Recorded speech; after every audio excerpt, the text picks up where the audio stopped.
करने से पहले जग जाओ, जुल्म करने से पहले जग जाओ, थाने जाने से पहले अपना अधिकार जान लो, थाने जाने से पहले अपना अधिकार जान लो। हेलो, वेलकम टू एनसीईआरटी मस्ती में आप सभी का एक बार फिर से स्वागत है। जैसा कि आप सब जानते हैं कि हमने 5 लेसन तक कंप्लीट कर चुके हैं और आज है लेसन नंबर 6 और जिसका नाम है हमारी आपराधिक न्याय। तो जानते हैं कि कोई भी अपराध करता है तो उसमें पुलिस की क्या भूमिका होती है। तो ऐसा ऐसा देखने में लगता है कि जब कोई अपराध करता है या आपराधिक किस्म के व्यक्ति को देखते हैं तो लगता है कि इसको पुलिस ही सजा देगी। तो क्या रियली में पुलिस सजा देती है?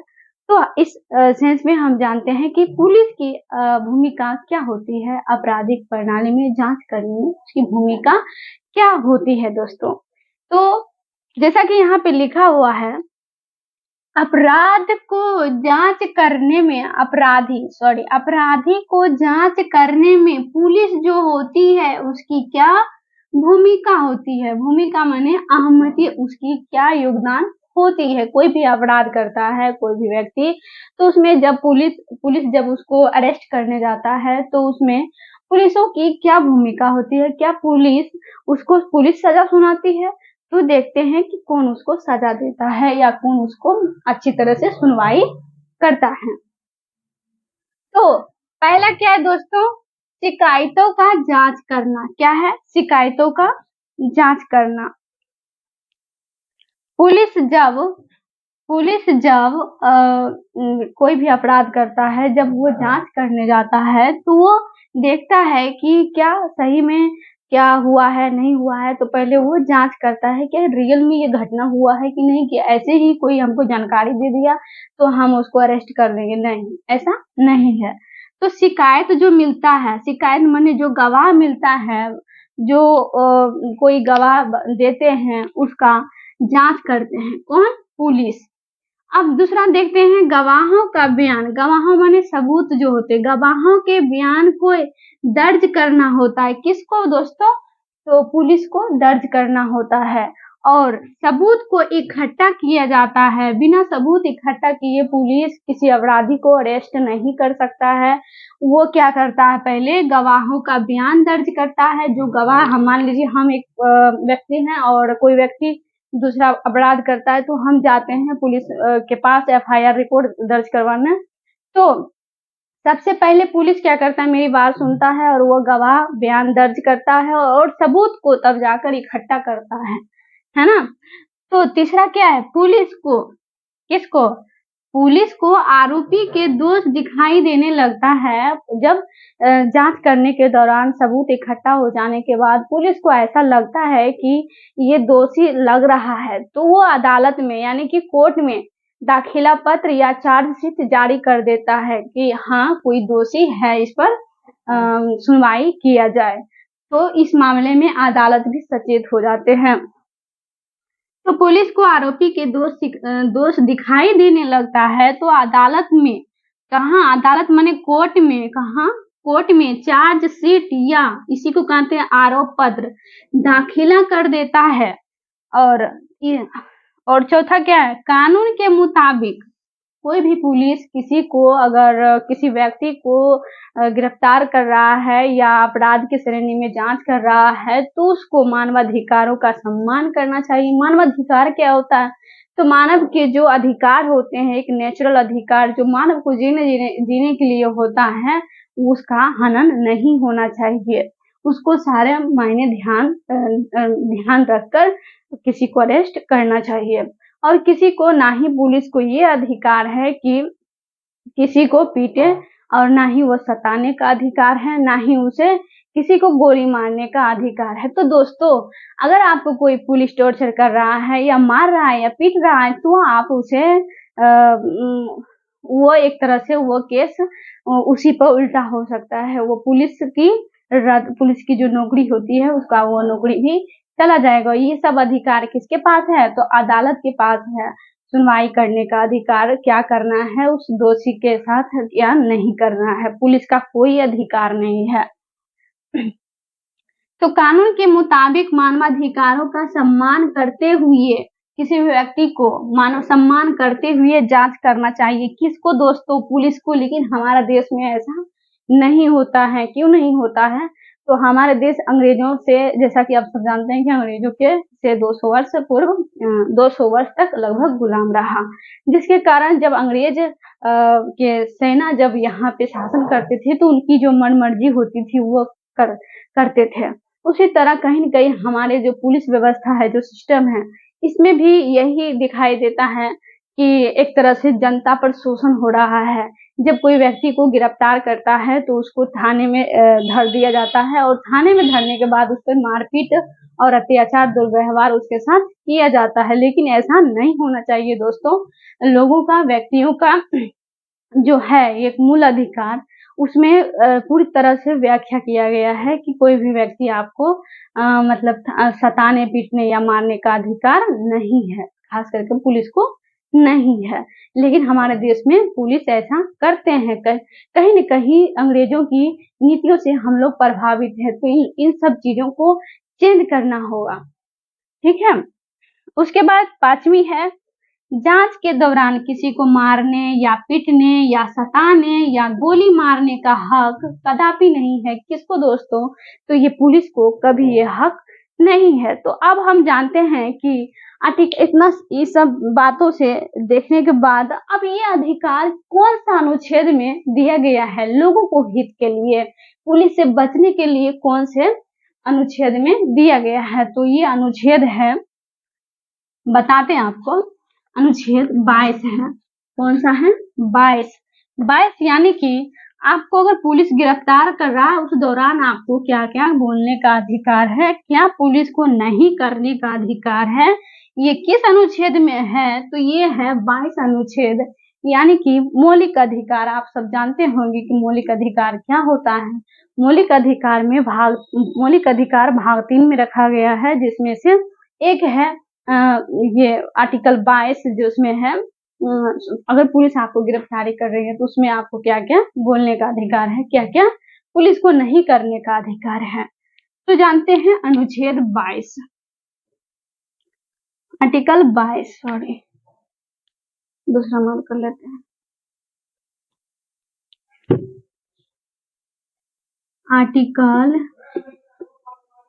आर्टिकल 22, अनुच्छेद 22, इसमें क्या है? सबसे पहले अगर आपराधिक मामले में, आपराधिक या फौजदारी कानून में अगर आपको पुलिस गिरफ्तार कर रही है तो उस दौरान किसी भी व्यक्ति को या किसी भी नागरिक को अपने देश में, तो उसको क्या-क्या बोलने का, क्या-क्या करने का अधिकार है।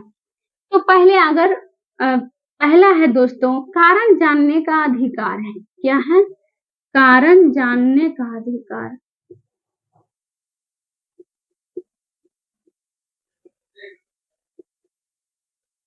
यानी कि ये क्या कह रहा है कि अगर आपको पुलिस गिरफ्तार कर रही है तो उस समय आपको पूछने का अधिकार है। एक आम नागरिक होने के नाते ये मेरा अधिकार है कि हमें, अरे पुलिस साहब हमें किस लिए गिरफ्तार किया जा रहा है? तो ये कारण हुई ना, कारण पूछने का अधिकार है। अनुच्छेद, किस अनुच्छेद के तहत? तो 22। अगर आपको पुलिस कहीं भी गिरफ्तारी कर रही है या किसी व्यक्ति को कर रही है तो आप उसे ये पूछ सकते हैं कि आप किस कारण से गिरफ्तारी कर रहे हैं। तो आपका ये मौलिक अधिकार है, आपको कोई नहीं छीन सकता है दोस्तों। पहला है कारण जानने का अधिकार। दूसरा है 24 घंटे के अंदर न्यायालय में पेश किया जाए। कहाँ दोस्तों? न्यायालय में। न्यायालय माने कोर्ट में पेश, न्यायालय में पेश किया जाए।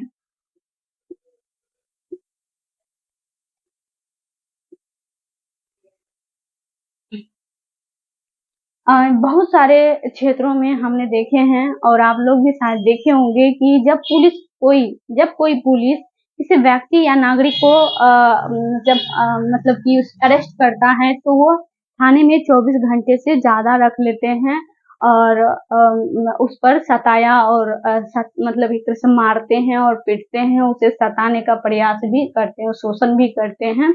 तो ये उसका अधिकार उस व्यक्ति का नहीं है। उस व्यक्ति को क्या है, 24 घंटे के अंदर ही उस थाने में रखा जाए और 24 घंटे के बाद आपको अदालत में पेश किया जाए। वहाँ पर सुनवाई होगी कि ये दोषी है कि नहीं है।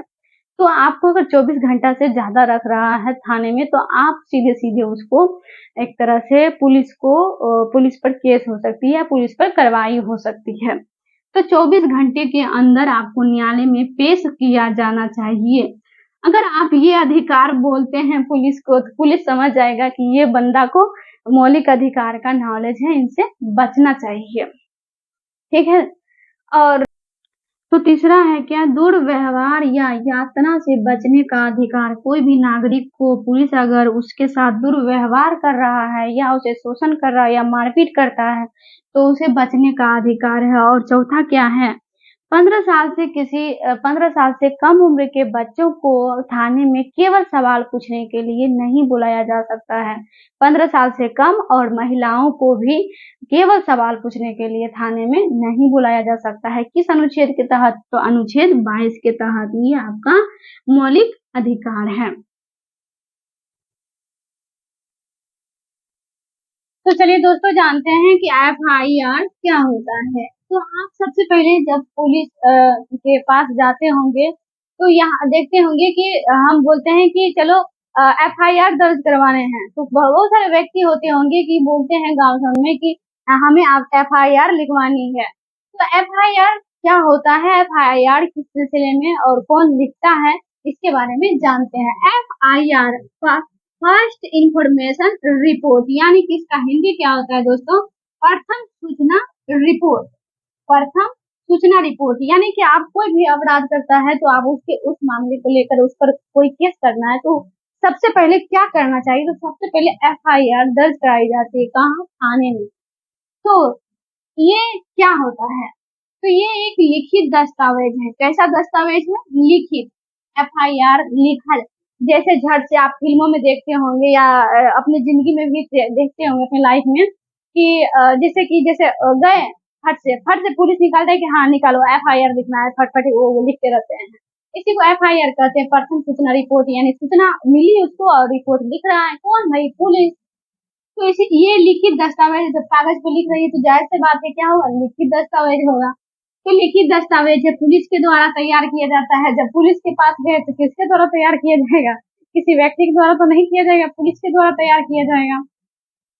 पुलिस को दूसरा क्या है, पुलिस को मौखिक या लिखित रूप में भी मिल सकती है।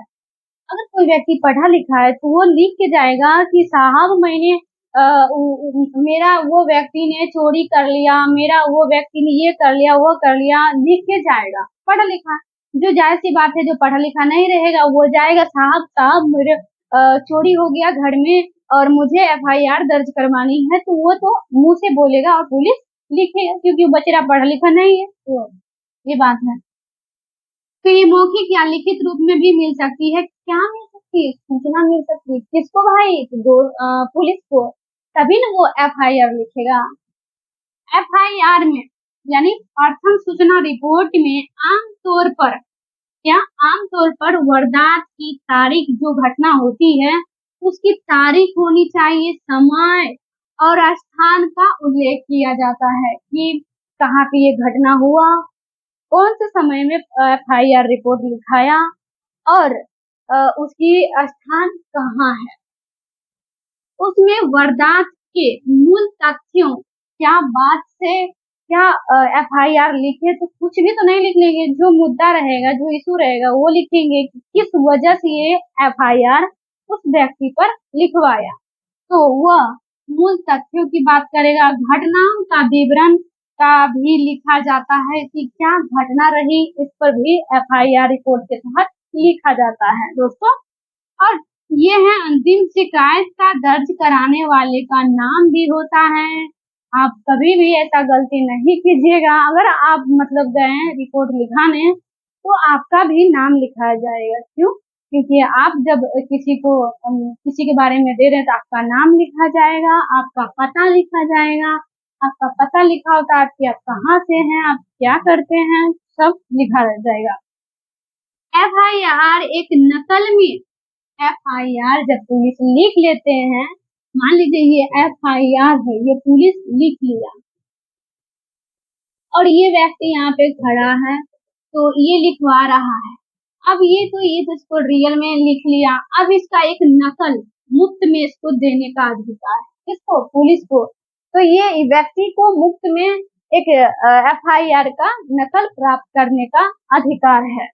तो यहाँ तक समझ गए होंगे। अब जानते हैं थोड़ा थोड़ा कि आर्टिकल 21 में क्या है, और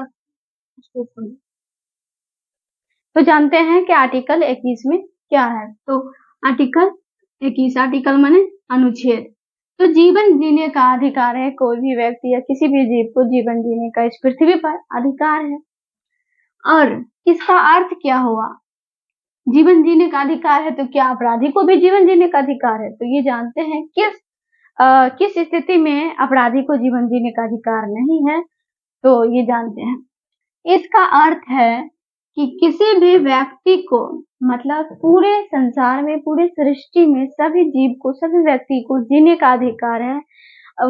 वो जीने का अधिकार उससे तभी प्राप्त छीन सकते हैं जब, यानी उस व्यक्ति को तभी वो अधिकार, जीवन जीने का अधिकार छीन सकते हैं जब उसका जीवन या स्वतंत्रता को केवल एक तर्क संगत यानी लॉजिकल और न्यायपूर्ण यानी न्यायिक व्यवस्था के जरिए, कानून प्रक्रिया के जरिए ही छीना जा सकता है। यानी कोई अपराध करता है तो उस मामले में ही उसके जीवन जीने का अधिकार छीन सकते हैं। ये नहीं कि कोई अपराध आया और वो कह रहा है कि अनुच्छेद 21 के तहत मेरा भी जीवन जीने का अधिकार है, तो उस सेंस में उसको जीवन जीने का अधिकार इस धरती पर नहीं है। उसे कहाँ जीने का अधिकार है? तो जेल में जीने का अधिकार है, या ऊपर चले जाने के बाद उसका अधिकार है। तो यहाँ तक समझ गए होंगे कि अनुच्छेद 21 में क्या है? जीवन जीने का अधिकार। आपको कोई भी एग्जाम में पूछा जाएगा कि अनुच्छेद 21 में क्या है, तो वह है जीवन जीने का अधिकार। इसी में भी सवाल आया था इस बार कि जीवन जीने का अधिकार किस अनुच्छेद से संबंधित है, तो वो अनुच्छेद कितना है? 21 यानी कि 21। तो इसका आप लोग ध्यान रखिएगा। और ये कुछ शब्दावली बुक में है, वो जानते हैं कि कुछ शब्दावलियां के बारे में कुछ समझ होनी चाहिए। तो संज्ञेय अपराध क्या होता है? आप लोग बहुत सारे बच्चे या स्टूडेंट या भाई या बहन जो भी हो नए होंगे, जो कि नहीं जानते होंगे। मेरा ये 90% दावा है कि नहीं जानते होंगे शायद संज्ञेय अपराध। ये बुक में छिपा रहता है और हम लोग को पता नहीं चल पाता है कि क्या कुछ बुक में है। तो जानते हैं कि संज्ञेय अपराध क्या होता है। उन अपराधों को, कौन सा? जब उन अपराधों को संज्ञेय अपराध कहा जाता है जिनके लिए पुलिस किसी को अदालत की अनुमति के बिना गिरफ्तार कर सकती है। फिर से, जिनके लिए पुलिस किसी को अदालत की अनुमति के बिना गिरफ्तार कर सकती है, उसे हम क्या कहते हैं मेरे भाई? उसे कहते हैं संज्ञेय अपराध। जब पुलिस बिना अदालत की सूचना दिए हुए गिरफ्तारी कर लेते हैं, उसे क्या कहते हैं? संज्ञेय अपराध कहते हैं। और दूसरा शब्दावली है जिरह। क्या होता है?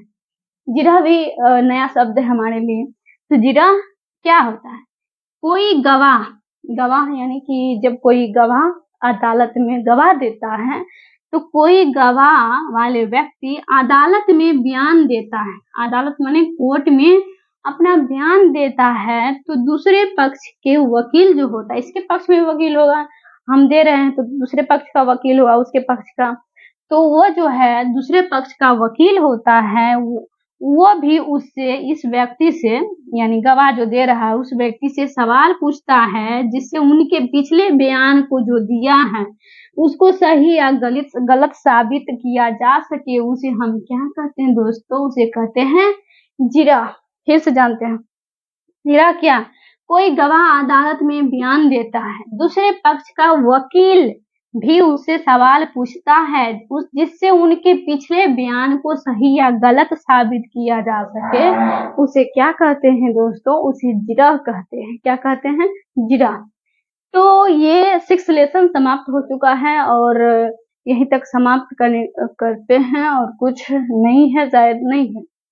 तो आप सभी पूरे एपिसोड देखने के लिए आप सभी का धन्यवाद। Thank you.